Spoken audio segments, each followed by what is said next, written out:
no es de para mexicana.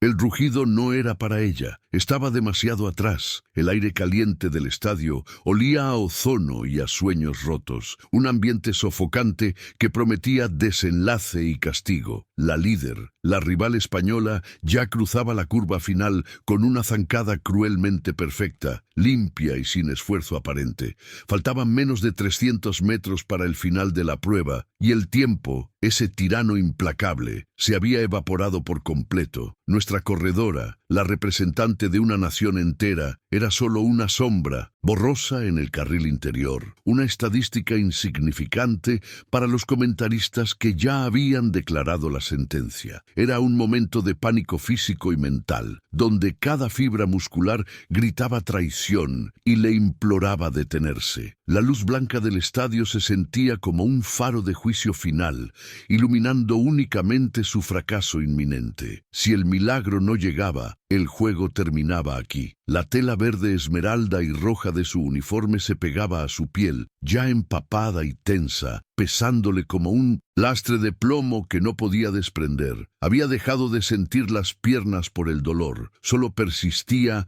la náusea profunda y el ardor implacable que subía desde sus cuádriceps hasta la garganta. A más de 40 metros de distancia, la figura rubia de la líder, la atleta de la península, se veía no solo inalcanzable, sino flotando sobre el tartán con una arrogancia deportiva insoportable. Los aficionados del sector norte ya la aplaudían con un frenesí anticipado, ignorando por completo la lucha solitaria que se desarrollaba en la retaguardia de la pista. Ella era la imagen viva de la irrelevancia, una pequeña corredora mexicana tragada por la inmensidad y la crueldad del evento global. Esto, pensó entre jadeos desesperados, ya no era una competencia deportiva, era una humillación pública televisada, un eco mental, frío y filoso, como el filo de un cuchillo, cortó la neblina del agotamiento y se clavó en su mente. No era el dolor físico del esfuerzo lo que la estaba aniquilando en ese instante, sino el recuerdo reciente, la frase venenosa que le habían escupido días antes, justo cuando las cámaras se habían apagado y la cordialidad desapareció. «Esto no es para mexicanas». La sentencia reverberaba en su oído interno, sincronizada con el latido frenético de un corazón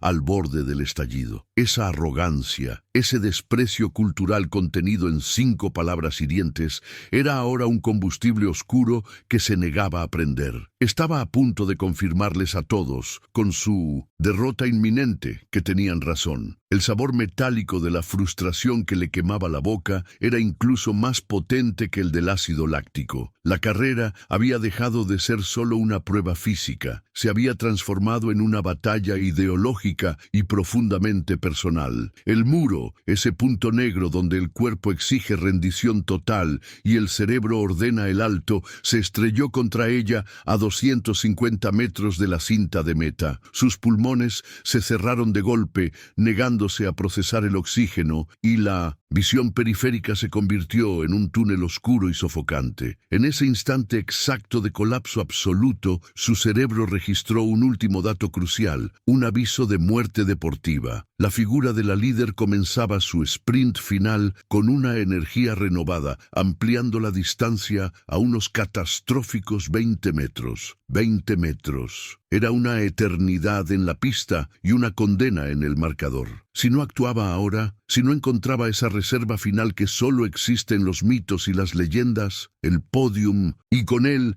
el honor de toda una nación expectante, desaparecerían para siempre bajo los tacones de su rival. El tiempo para la estrategia había terminado. Solo quedaba la fe ciega y el salto temerario al vacío. Los fríos anales de la IAAF, proyectados en las gigantes pantallas del estadio, gritaban la verdad que nadie quería escuchar. La mexicana no tenía posibilidades reales. Los pronósticos daban a la corredora de la península ibérica, la implacable Maribel, una probabilidad de victoria superior al 85%. No solo por su mejor tiempo de temporada, sino porque en las últimas 4 confrontaciones directas, la brecha de tiempo nunca se había reducido a menos de 2 cuerpos enteros. Era una superioridad estadística aplastante, una verdad tan ineludible como la altitud que castigaba a los pulmones menos preparados. El sistema numérico había fallado en capturar el corazón que latía bajo la camiseta verde, pero la lógica era un martillo que golpeaba incansablemente en el silencio ensordecedor de los comentaristas internacionales, aquellos que ya redactaban el titular de la victoria europea antes de que la pistola detonara el inicio de la batalla. La voz en off, la de los analistas de traje, era un veredicto. Hablaban con una objetividad cruel sobre el techo de cristal que las atletas de América Latina no lograban romper en las distancias medias. Sus palabras no eran dirigidas a la mexicana, sino a las cifras, a la historia, a la geopolítica deportiva que asignaba la gloria al norte y al este. El enfoque en la transmisión internacional se centraba obsesivamente en los músculos definidos de la española, su cadencia perfecta, el rigor científico de su entrenamiento, mientras que la imagen de la mexicana era un mero interludio, una nota al pie en la gran narrativa de la supremacía europea. El público local, consciente de este menosprecio visual y auditivo, apretaba los puños, entendiendo que el honor no solo se jugaba en el tartán, sino también en el escrutinio despectivo de aquellos que veían en este duelo una simple formalidad. Era un eco amargo de todas las veces que habían sido relegados. La historia, escrita por otros, dictaba que las grandes gestas en esta disciplina estaban reservadas para las potencias de infraestructura atlética robusta. El talento individual, por sí solo, era una chispa hermosa, pero destinada a ser extinguida por la maquinaria del rendimiento científico. En cada mirada condescendiente del equipo rival, en cada apunte sobre la naturaleza temperamental pero inconsistente de la corredora azteca, residía la misma acusación no formulada. Su lugar era el esfuerzo digno, no la victoria definitiva. La nación, pegada al televisor, no solo sentía la frustración del pronóstico adverso, sino la ofensa histórica, la etiqueta de segundones que la adversaria española, con su frialdad calculada, parecía dispuesta a pegar en el pecho de la protagonista. La brecha no era solo de segundos en el cronómetro, sino de presupuestos y sistemas. Maribel, la rival, representaba la cumbre de la inversión deportiva, nutricionistas moleculares, cámaras hiperbáricas, biomecánica de élite que desgranaba cada milímetro de su zancada para buscar la perfección. La mexicana, en contraste, se había forjado en la austeridad, en la tierra batida de campos de entrenamiento vetustos, confiando en el dolor como su único entrenador constante y en la altitud de su patria como el laboratorio ancestral. Este contraste era la prueba de la injusticia. El favoritismo no se basaba únicamente en la habilidad, sino en el peso de la infraestructura que la respaldaba. Era el sistema global que había emitido su juicio. La española venía preparada para ganar. La mexicana simplemente venía preparada para luchar. Un detalle menor para los libros de récords. En el silencio absoluto que precedía al sonido de la largada, la mexicana sintió el peso de ese juicio colosal. No era el peso de las expectativas de su pueblo, sino el peso del rechazo ajeno, el murmullo de los expertos que la habían descartado antes de correr el primer metro. Aquel diagnóstico de derrota, frío y resonante, se filtró a través del uniforme y se convirtió en una sustancia hirviente en sus venas, desplazando el miedo y dejando solo una rabia helada, enfocada. Ella sabía que si el mundo ya había decidido que no merecía estar allí, que su esfuerzo era inútil, entonces no había nada que perder al desafiar la gravedad, la lógica y la tiranía de los números. La fe ciega se había transformado en un desafío ardiente, esperando solo el mandato sónico para volar. a pesar de todos los que habían decretado que su destino era caer. El rugido mental que la impulsaba tenía siglos de antigüedad, alimentado por la desigualdad estructural que definía su carrera. Nunca tuvo la altura escandinava de sus contrincantes, ni el patrocinio millonario que convertía el entrenamiento en una ciencia de precisión milimétrica. Era una corredora forjada en el barro y el sacrificio, no en las pistas de tartán calibradas de Europa o Norteamérica. Mientras sus rivales hacían campamentos de altura en Suiza con fisioterapeutas personales y nutriólogos de élite, ella regresaba a la altitud de su rancho, donde el aire era fino, pero el apoyo tecnológico era nulo. Su cuerpo, más pequeño y denso, era un motor de torque puro, diseñado para la resistencia del día a día, no para el sprint perfecto en la élite mundial. Era la guerrera local contra la maquinaria global, un David de piernas más fuertes, enfrentándose a los Goliat de los presupuestos infinitos. Estaba aquí porque se rehusaba a ser solo una estadística más, una nota a pie de página en los récords europeos. Aún podía oler el polvo rojizo que se levantaba en la pista improvisada de su pueblo natal, un aroma mineral que se adhería a la piel y a los pulmones. Esa era su verdadera universidad deportiva. Sus músculos recordaban la traición del pavimento irregular, la forma en que los tobillos se torcían ligeramente, y el sol que castigaba sin piedad, obligándola a entrenar en las horas más crueles para simular la dureza de la competencia internacional. No había cámaras de crioterapia ni masajistas de cabecera, solo las manos de su madre con pomada de árnica y la fuerza de voluntad que se tejía con el aire enrarecido. Cada kilómetro corrido bajo ese cielo implacable era un acto de protesta silenciosa contra los que creían que el talento solo florecía en el lujo. Esas cicatrices invisibles, grabadas en sus gemelos, eran su verdadero currículum, la prueba irrefutable de que la necesidad es la madre de la velocidad y que el hambre de gloria quema más fuerte que cualquier suplemento deportivo de última generación. Su mentor no era un gurú europeo con doctorado en biomecánica, sino un viejo entrenador de la comunidad que entendía de corazones rotos y de cómo el dolor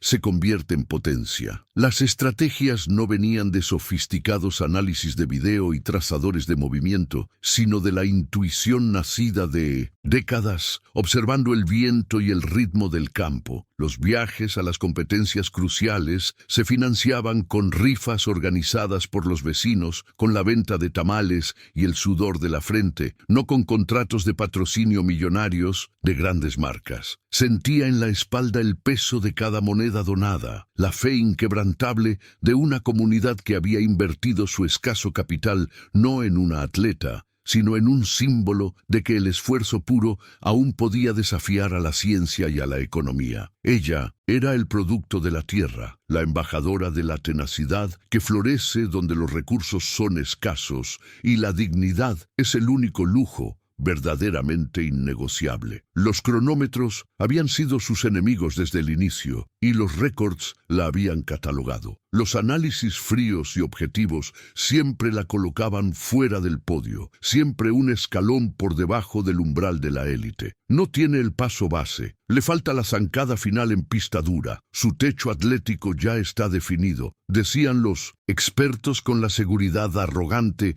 de quien solo mira números en una hoja de cálculo. Esta fue la tiranía contra la que luchó, la de ser juzgada no por la magnitud de su espíritu indomable, sino por la frialdad de su biología y sus tiempos máximos. Cada carrera era un intento de silenciar la voz interna que repetía los pronósticos de derrota. Había aprendido a canalizar ese escepticismo hiriente, a transformarlo en un combustible denso, sabiendo que el récord mundial de resiliencia no se mide en segundos, sino en la capacidad de levantarse una vez más cuando todos, menos ella, habían aceptado la derrota como un hecho consumado. Para estar en esa línea de salida, había hipotecado más que su tiempo. Había sacrificado la estabilidad familiar y el consuelo de lo conocido. Hubo días en que el presupuesto solo alcanzaba para una comida nutritiva, y la decisión era siempre la misma: darle prioridad al cuerpo que debía volar. La soledad de las concentraciones era un precio que se pagaba con llamadas telefónicas breves y llenas de culpa, sabiendo que la familia se esforzaba el doble en casa para cubrir su sueño. Los dolores musculares eran secundarios al dolor del corazón que sentía al estar lejos de los suyos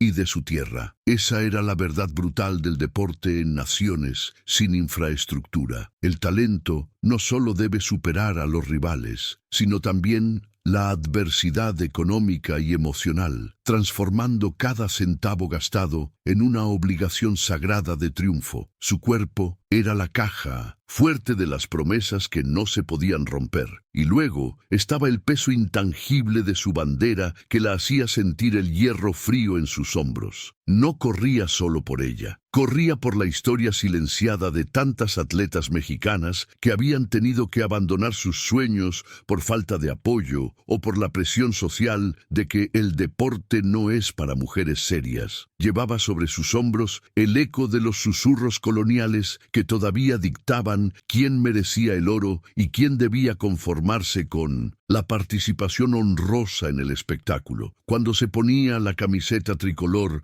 sentía que se encendía un juramento ancestral, la promesa de demostrar que la fuerza del espíritu mexicano no se había doblegado ni en los estadios más hostiles del primer mundo. Ella era la depositaria temporal de esa dignidad nacional, y no podía fallarle a las generaciones que vendrían buscando en su figura la validación de sus propios sacrificios, demostrando que no eran menos que nadie en el escenario global. La arrogancia en la voz de la española al decir «esto no es para mexicanas» era el resumen perfecto de todo ese historial de dudas y desventajas. No era solo una ofensa personal, era la validación pública de todos los pronósticos, el eco de cada experto que había predicho su fracaso, la bofetada a cada sacrificio comunitario. En ese instante de receso controlado, con el corazón latiendo a tope, su mente abrazó la rabia. No importaban los tiempos, la técnica ni la altura de la zancada. Importaba la respuesta que daría al mundo en nombre de su gente. Esa provocación no la había minimizado, la había completado. Había fusionado el dolor del pasado con la adrenalina del presente, creando una munición cargada con la historia de un país. Y ahora, con los pies anclados en el tartán, sabía que la única forma de responder a la tiranía de los números y de la historia era volverse más peligrosa de lo que nadie jamás había imaginado. El pistoletazo de salida fue un acto de violencia sónica, ahogando el rugido de las tribunas y lanzando a las competidoras en una estampida primitiva. El cuerpo, preparado para la guerra, reaccionó con una descarga de adrenalina que apenas logró amortiguar el impacto inicial de la velocidad. En esos primeros metros, el tartán se convirtió en un campo de minas donde solo los movimientos perfectamente calibrados podían sobrevivir. La mexicana se sintió inmediatamente engullida por la marea, luchando por encontrar su línea, su ritmo. El peso de sus músculos parecía cuadruplicarse bajo la presión de las corredoras de élite que desde el primer instante demostraron una autoridad abrumadora, ejecutando la carrera con una frialdad y una precisión mecánica que anunciaba su dominio total. El aire denso del estadio se volvió espeso y metálico, y el objetivo de solo mantenerse se hizo aterradoramente real. La respuesta de las favoritas fue inmediata y brutal, estableciendo un ritmo que no buscaba la medición, sino la aniquilación gradual. Y, como se esperaba, la española, con su zancada elegante y desproporcionadamente larga, se colocó al frente antes de los 100 metros, tomando la punta con una soberbia que no necesitaba mirar atrás. Se movía con la convicción de quien sabe que su lugar de origen, su historia deportiva y sus patrocinios la autorizan a dictar la ley de la pista. Detrás de ella, las dos africanas, potencias de la resistencia, se adhirieron como sombras letales. La protagonista, por su parte, se vio forzada a la octava posición, engullida por la estela de polvo y sudor de las competidoras menos mediáticas, quedando relegada a un grupo intermedio que solo luchaba por no ser completamente descartado en esta etapa inicial de la masacre. A medida que el paquete se estiraba, la distancia entre el privilegio y la lucha se hizo visible, no solo en los metros, sino en el lenguaje corporal. La camiseta roja y amarilla de la española brillaba imponente. Sus brazos trabajaban como péndulos perfectos. Su expresión facial era una máscara de concentración apática, el retrato de la autosuficiencia. Ella no estaba luchando, estaba cumpliendo un trámite que la llevaría a la gloria. En contraste, la mexicana ya sentía el primer aguijón de la deuda física. La respiración se hizo corta, no por falta de capacidad, sino por la desesperación de tener que perseguir una velocidad tan artificialmente alta. Aún era demasiado pronto para sentir este dolor, y el cuerpo protestaba, gritando que este ritmo, dictado por otras reglas, era insostenible para su estructura. El ácido láctico comenzó su lenta y dolorosa inundación, una marea que amenazaba con petrificar los muslos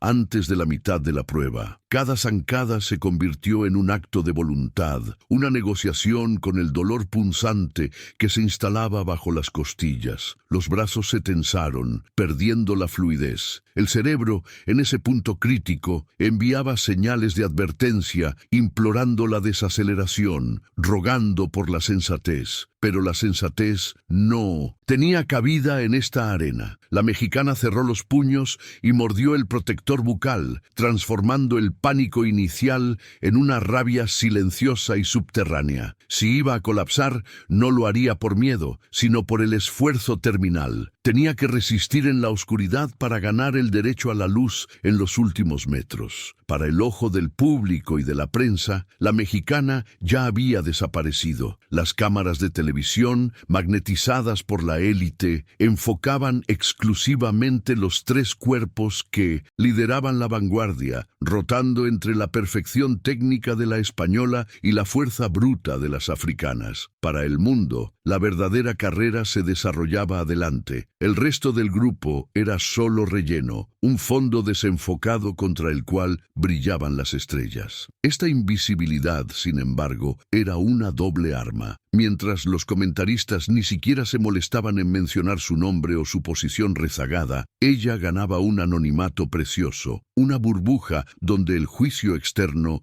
no podía entrar. Era la sombra, y las sombras tienen permitido observar sin ser vistas, midiendo el desgaste de las presas. El ritmo de la vanguardia era un molino de carne que comenzaba a cobrar sus primeras víctimas. Se escucharon jadeos guturales de otras corredoras que, incapaces de sostener la demencia del paso, se descolgaban pesadamente hacia los carriles exteriores. El paquete se desintegró, dejando una estela de sueños rotos. La mexicana vio de reojo cómo una rival europea sucumbía con un gesto de derrota total. Ese momento fue un recordatorio cruel. Aquí no había margen para la debilidad. Ella se pegó instintivamente al borde del grupo de persecución, justo donde la velocidad de punta comenzaba a ceder el paso a la resistencia. Tenía que correr con una inteligencia brutal, usando la inercia de las demás para ahorrar la energía que a su cuerpo le costaba el doble generar. El sonido en la pista se había reducido a un diálogo íntimo y ensordecedor, el silbido del viento pasando por el oído y el martilleo despiadado de su propio corazón contra las costillas. Podía escuchar el tuac-tuac rítmico de las zapatillas de fibra de carbono de las líderes, un sonido seco y eficiente, contrastando con el arrastre más pesado y menos pulido de su propia pisada. Los cuerpos de la vanguardia se movían con la ligereza de depredadores bien alimentados, el suyo con la furia desesperada de quien caza por necesidad vital. Cerró los ojos por un instante fugaz, sintiendo el aroma agrio del sudor ajeno mezclado con el ozono del estadio, sabiendo que cada célula quemada era un sacrificio no negociable. La fatiga se transformó de dolor físico a carga emocional. Cada paso era una batalla contra el esto no es para mexicanas. Sintiendo en sus piernas el peso de años de desventaja histórica, de la falta de inversión, de la burla. No era solo el esfuerzo atlético, era el costo de desafiar una estructura que la había sentenciado al fracaso desde el inicio. El tartán se sentía más pesado para ella que para nadie más. Era un sufrimiento con propósito, el pago por la oportunidad de estar ahí, de tener la audacia de competir. La historia de su gente, de sus ancestros, no le permitía ceder ante el agotamiento que era legítimo. Tenía que convertir la injusticia en combustible porque el tanque físico se estaba vaciando a velocidad alarmante. La curva de los 400 metros finales se acercaba y el cuerpo de la mexicana estaba al límite de la implosión. Los pulmones ardían como fraguas al rojo vivo y la visión periférica empezaba a oscilar ligeramente. Esta era la zona del infierno que temía, donde la mente suplica rendición y la disciplina debe tomar el control absoluto. En ese vacío existencial buscó anclas mentales, el rostro de su abuela, la bandera tricolor, la imagen del desierto invencible de su tierra. No era correr para ganar,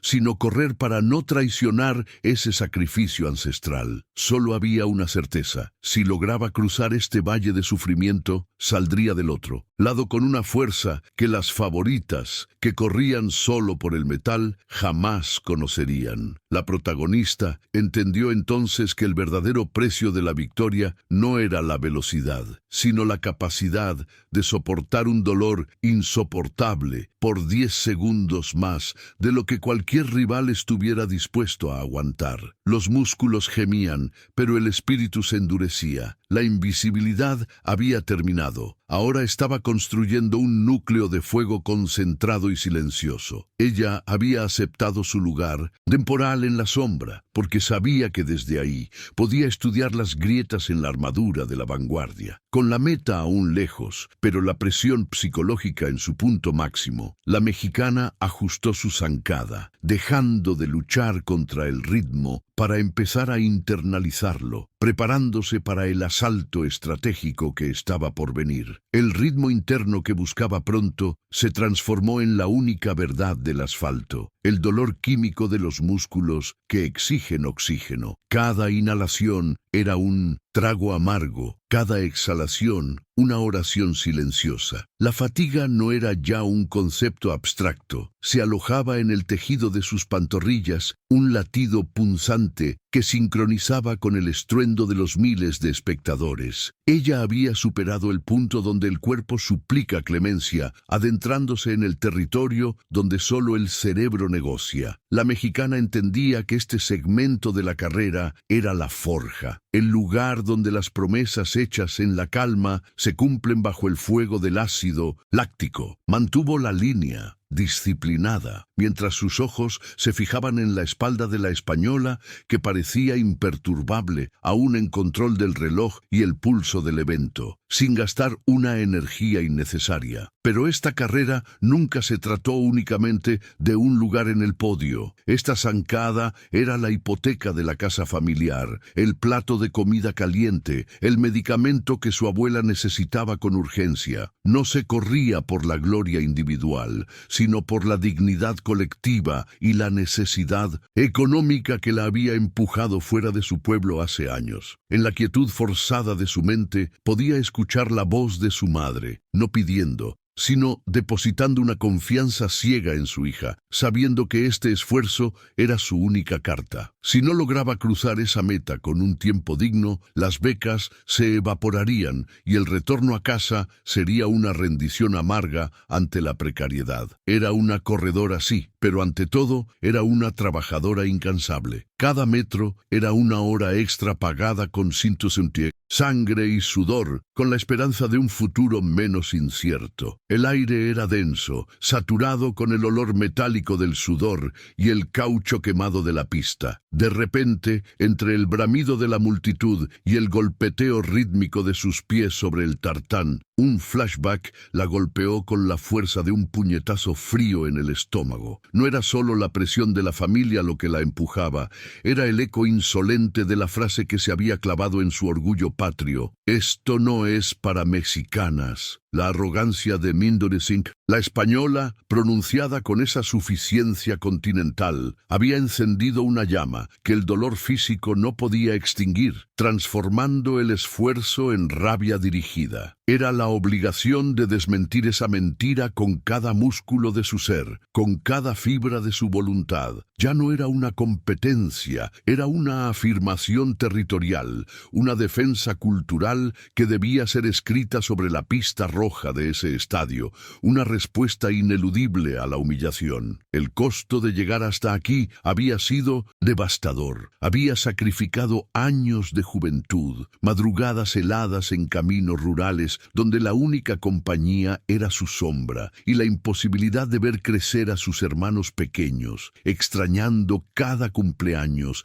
y cada fiesta del pueblo. Recordó el rostro cansado de su padre despidiéndola en la central de autobuses, sabiendo que el dinero del pasaje representaba la última reserva familiar, una inversión de fe que no podía ser defraudada. Ese rostro era la razón por la cual no podía ceder ahora, la ancla que la mantenía firme. El dolor en sus pulmones no era una debilidad, era el interés que estaba pagando por la oportunidad que le habían dado. Corría por cada persona que había creído en ella, por cada paisano que veía en sus piernas la única vía de escape a un destino preescrito. La carrera era una promesa que el cuerpo debía cumplir, sin importar el precio. Afuera, la carrera mantenía su crueldad táctica. Los cuerpos de las vanguardistas, liderados por la española, comenzaron a realizar una aceleración sutil, casi imperceptible para el ojo inexperto, pero que era un cuchillo afilado para quienes venían desde atrás. Era la jugada clásica, intentar quebrar el espíritu de los perseguidores justo antes del segmento decisivo, obligándolos a un esfuerzo prematuro que los consumiría en vano. La española giró la cabeza ligeramente, una mirada de cálculo frío que buscaba confirmar si la sombra mexicana finalmente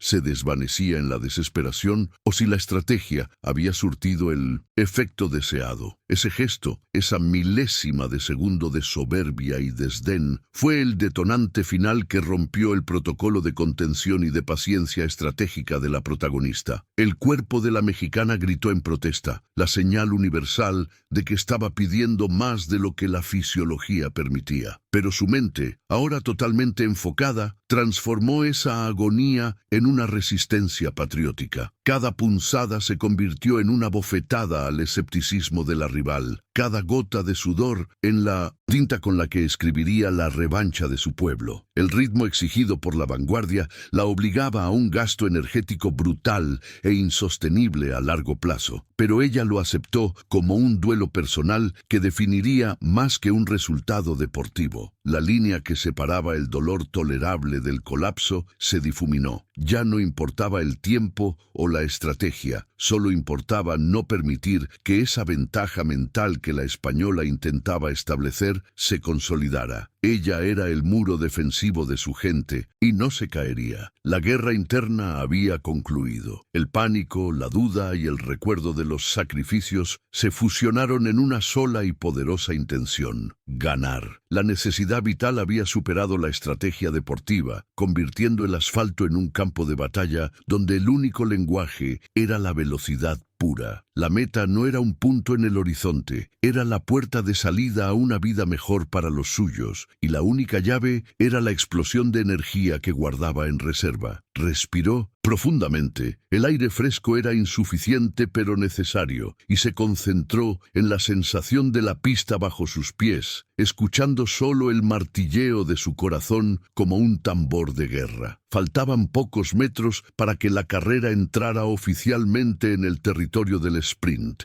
y la mexicana sabía que si iba a hacer su movimiento debía ser ahora, antes de que el ácido láctico la paralizara por completo. Con un último vistazo rechazo al número de la española, se preparó para desatar la tormenta que había estado gestando durante kilómetros. La clave no estaba en la velocidad pura, sino en la resistencia a la toxicidad. Mientras la española quemaba sus reservas de glucógeno y sentía la punzada limitante del ácido láctico que cerraba las piernas, la mexicana activaba un protocolo desarrollado en secreto. Meses de entrenamiento hipóxico, sesiones brutales en altura simulada, donde el dolor era el único compañero, le habían enseñado a su cuerpo a metabolizar el lactato de manera eficiente, a usarlo como un combustible de emergencia que solo se activaba en la crisis final. Esta no era una carrera de resistencia aeróbica, era una batalla de umbrales anaeróbicos. El plan era simple: permitir que la fatiga la alcanzara, pero con 10 segundos de retraso respecto a su rival, justo lo necesario para la detonación final. El dolor era idéntico, sí, pero su cuerpo estaba programado para ignorar la señal de apagado. ¿Dónde se forjó esta capacidad sobrehumana? No en el cómodo tartán de Europa, sino en el silencio áspero del Nevado de Toluca, a más de 4.000 metros de altura, donde cada inhalación se sentía como vidrio molido. El desierto de Chihuahua fue su gimnasio personal, corriendo bajo un sol que freía el pavimento, con el único sonido del viento seco, susurrando el eco de la burla. Esto no es para mexicanas. Ella no estaba corriendo con las piernas, estaba corriendo con la memoria del frío que le entumecía los dedos al amanecer, con el sabor metálico de la sangre en la boca que prometía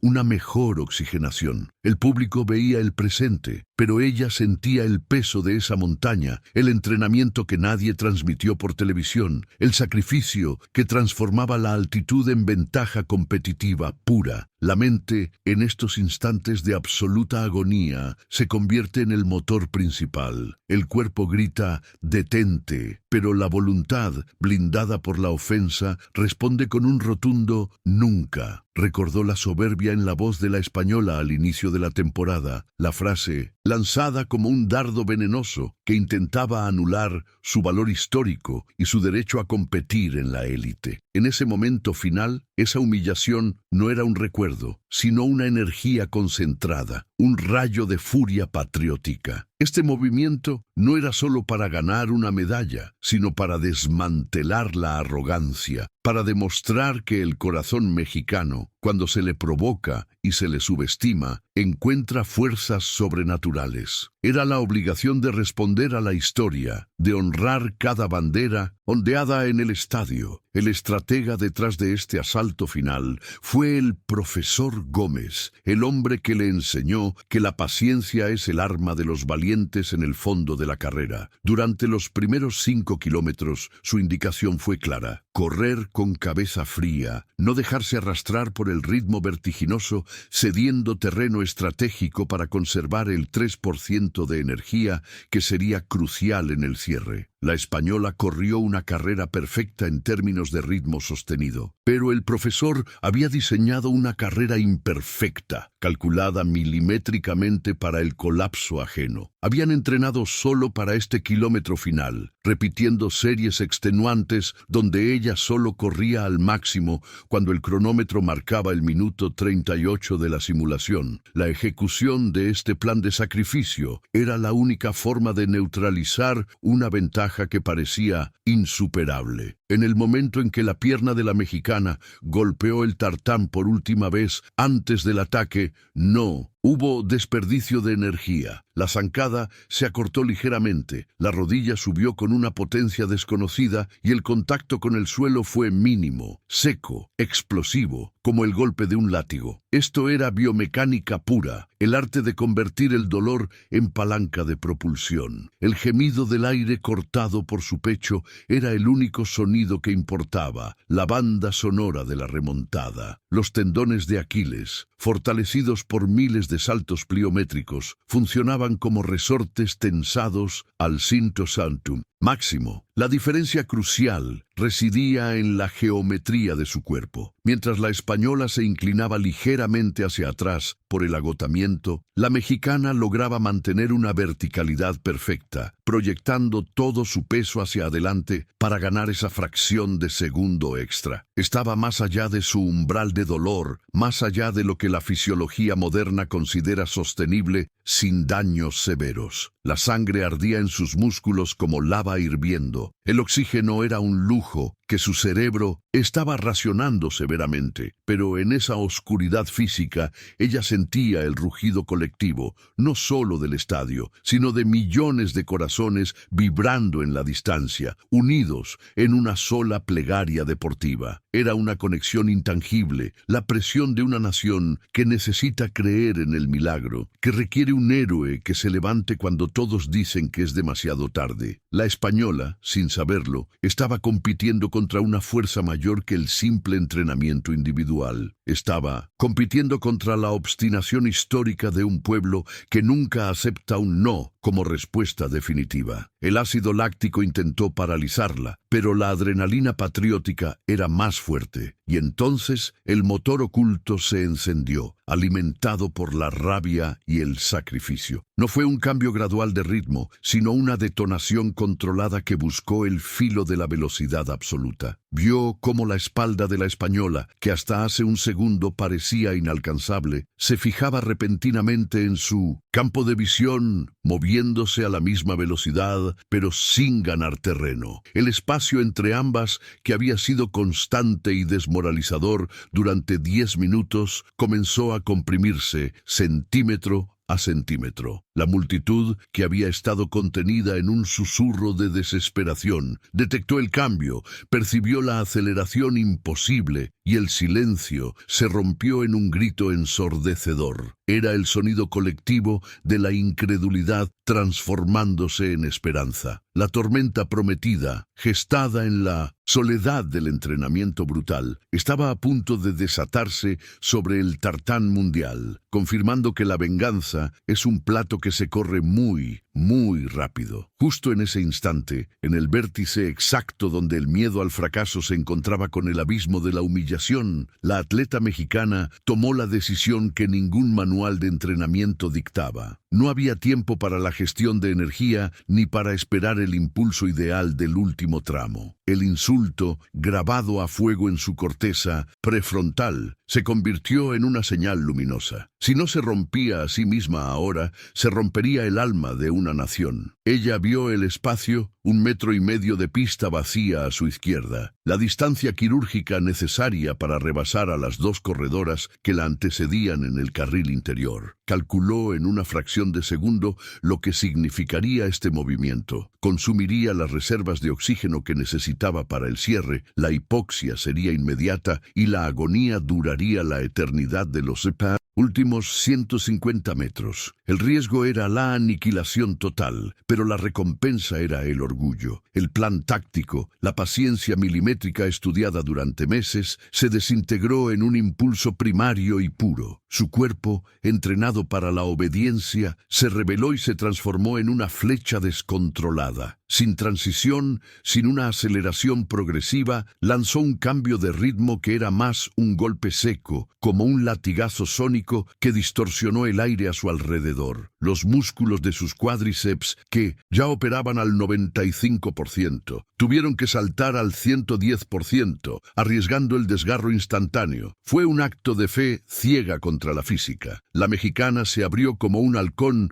que abandona su altitud y cae en picada, dejando a la defensora polaca y a la etíope en una estela de polvo y sorpresa. El sonido de sus zancadas se hizo más profundo y grave, un tambor de guerra que anunciaba la irrupción de algo indomable en la carrera. La sensación fue inmediata y brutal. No fue un segundo aire, fue la asfixia total. El dióxido de carbono inundó sus pulmones y la acidez gritó desde sus tendones de la corva. Era el precio de ese vuelo irresponsable, cobrado al instante. Su visión periférica se estrechó, pero en ese ese túnel de dolor extremo solo veía una cosa: la espalda de la española que apenas un instante antes parecía inalcanzable. El tartán bajo sus pies se convirtió en una cinta transportadora que giraba a la velocidad del rayo, y el dolor físico fue neutralizado por la adrenalina patriótica. Ella había cruzado una frontera invisible. Ya no estaba compitiendo para ganar, estaba compitiendo para destruir la arrogancia, y en esa destrucción estaba dispuesta a consumir hasta la última molécula de su propia existencia. La corredora española, que lideraba la carrera con el control frío de un depredador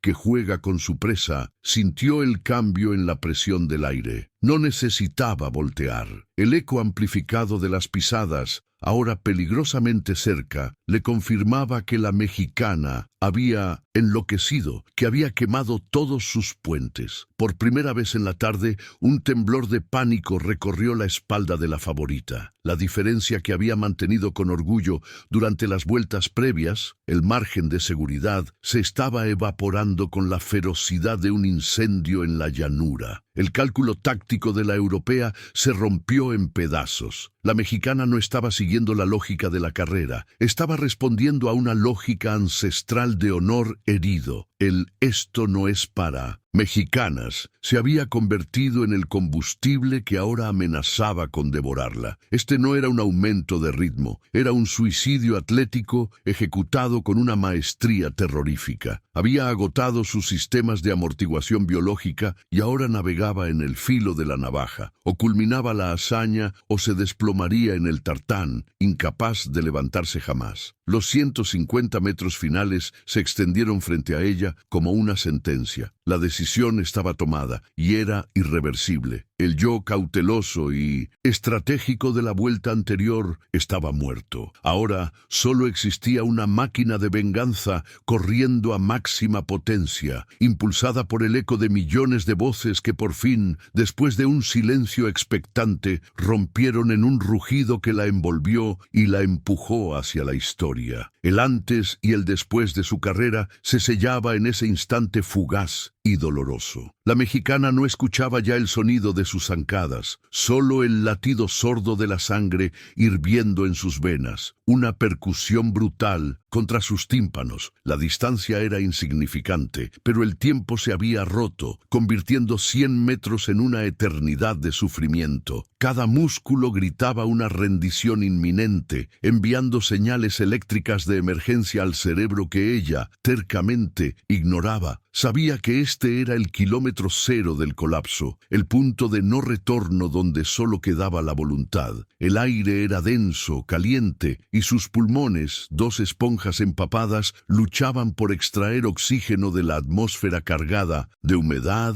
y polvo. No había estrategia, solo el imperativo de avanzar. El mundo exterior se redujo a un túnel borroso de colores vibrantes y luces estroboscópicas. Las siluetas de las rivales, antes peligrosamente cercanas, se difuminaron en la periferia, convertidas en sombras patéticas que luchaban por mantener la dignidad de la velocidad. Ella estaba sola, en el centro de su propio universo de agonía. Este aislamiento era su escudo, su arma, un lugar donde el dolor no tenía más testigos que ella misma. La meta no era una línea blanca, sino la puerta de salida a este infierno autoimpuesto, el único lugar donde se le permitiría detenerse. Corría con los dientes apretados, la saliva seca y la visión ligeramente nublada por el esfuerzo sobrehumano. Detrás, la española sintió que el motor de su cuerpo implosionaba. Intentó responder al brutal cambio de ritmo, pero su cuerpo, entrenado para la excelencia, no estaba preparado para el fuego purificador de la desesperación mexicana. Sus ojos,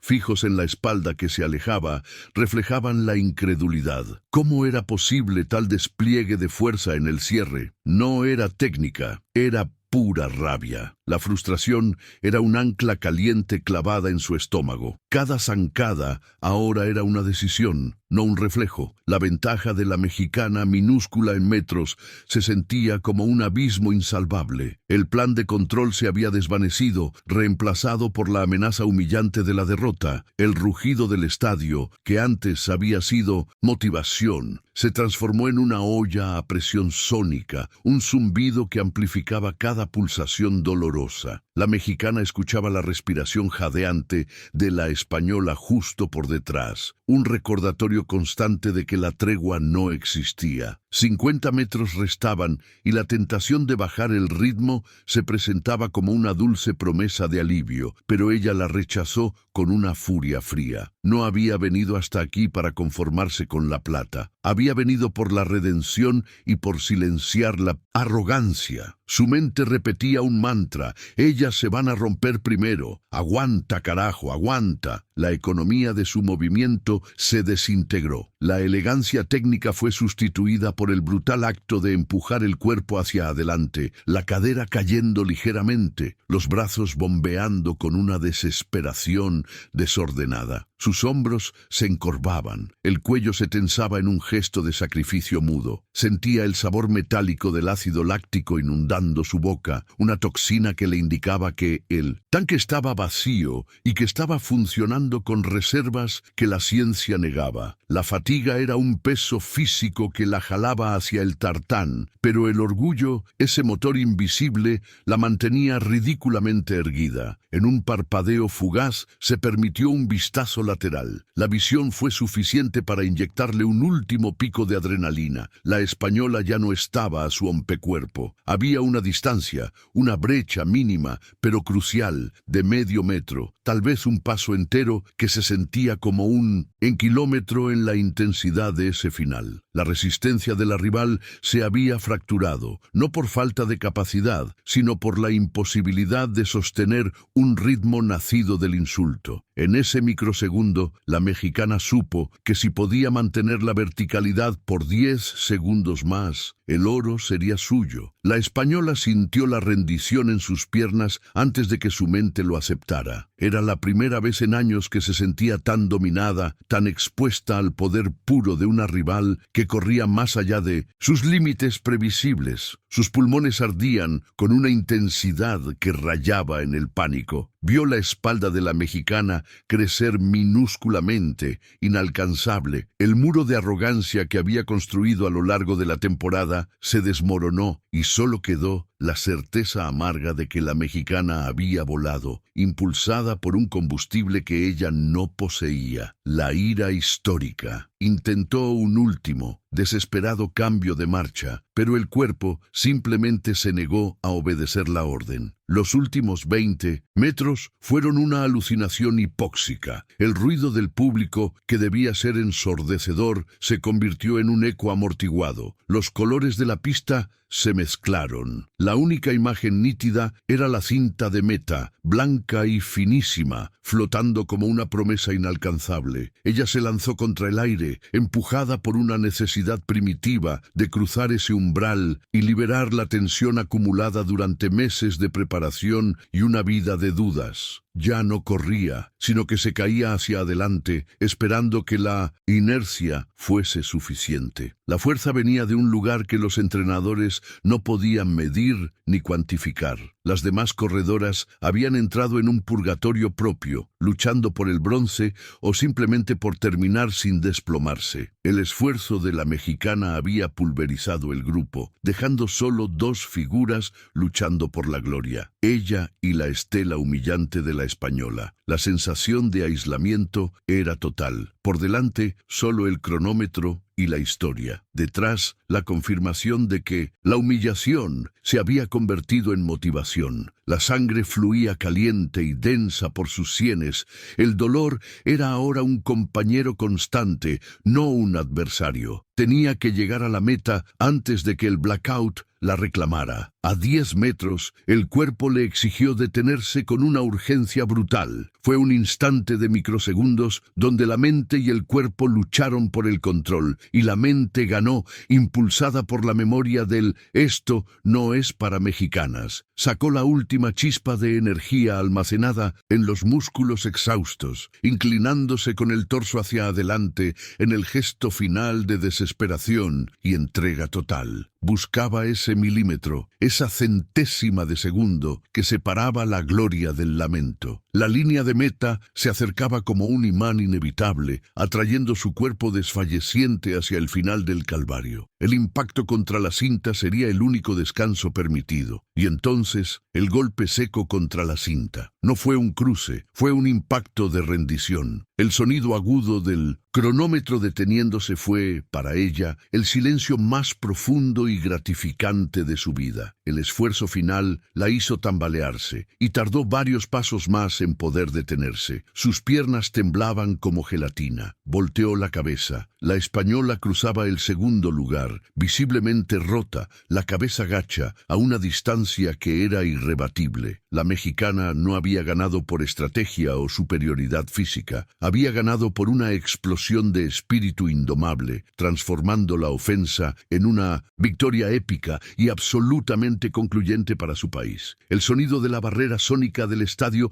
se rompió. El rugido no fue gradual, fue instantáneo. Una ola sísmica originada en la sección teñida de verde, blanco y rojo. Ella, la mexicana, cruza la línea y se desploma, el oxígeno robado, los músculos en llamas, pero en sus ojos no hay dolor, solo la confirmación de lo que ya sabía, que había honrado a su estandarte. El cronómetro se congela en un tiempo personal espectacular, pero nadie lo mira. El marcador luminoso solo confirma la distancia brutal entre el primer y el segundo lugar. La sombra de la rival se había desvanecido por completo. En ese instante, el mundo exterior, el ruido de los zapatos en el tartán, el jadeo desesperado, el viento cortante, todo se silencia para darle paso a un único y ensordecedor sonido. El grito de una nación que no esperaba la plata, que exigía el oro. Es el sonido de la redención deportiva, pura y sin filtros, resonando en cada rincón del estadio con la fuerza de un huracán. La española, a duras penas, detiene su marcha. Su pecho sube y baja convulsivamente, no solo por el esfuerzo físico extenuante, sino por la humillación que le quema la garganta y que ahora tiene rostro y nombre. Se levanta lentamente, el semblante desencajado,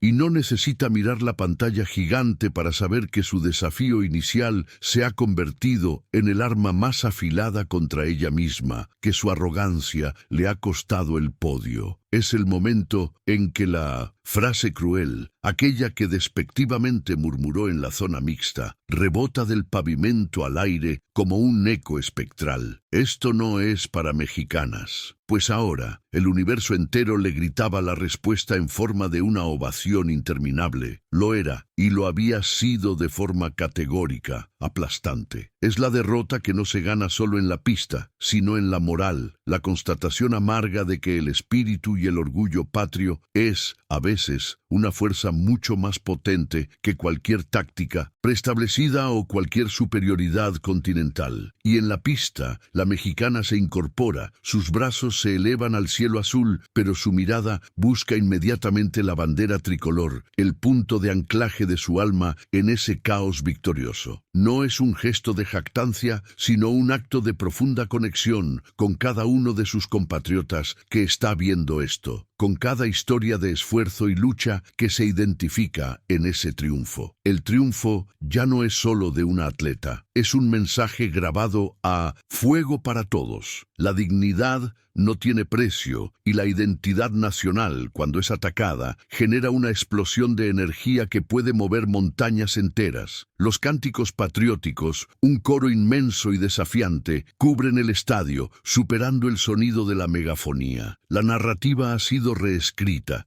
no con tinta, sino con sudor y con un coraje que desmanteló por completo la ofensa inicial, transformándola en el motor de una leyenda. La victoria no fue solo un oro, fue una declaración cultural, Aquí estamos, resonando con la fuerza de un terremoto emocional, el clímax perfecto de una historia épica. El estruendo se apagó, pero la resonancia de esa tarde se perpetuó, transformando esa pista en pavimento sagrado. La arrogancia de la provocación se había disuelto no en lágrimas de revancha, sino en el quietismo de una verdad irrefutable. La dignidad de un pueblo nunca está en juego, está grabada en el ADN del esfuerzo. La corredora, mientras descendía del podio, no cargaba solo un metal dorado, llevaba la confirmación de que hay batallas que se ganan en la meta, pero cuyo significado trasciende el cronómetro. La ofensa inicial, ese veneno verbal, fue metabolizado y excretado como pura energía ganadora. El silencio final no fue el cese de la historia, sino el inicio de su leyenda, donde el no es para mexicanas se convirtió en el grito de guerra que definió el resto de su vida deportiva, cerrando el telón de esta epopeya con una quietud monumental.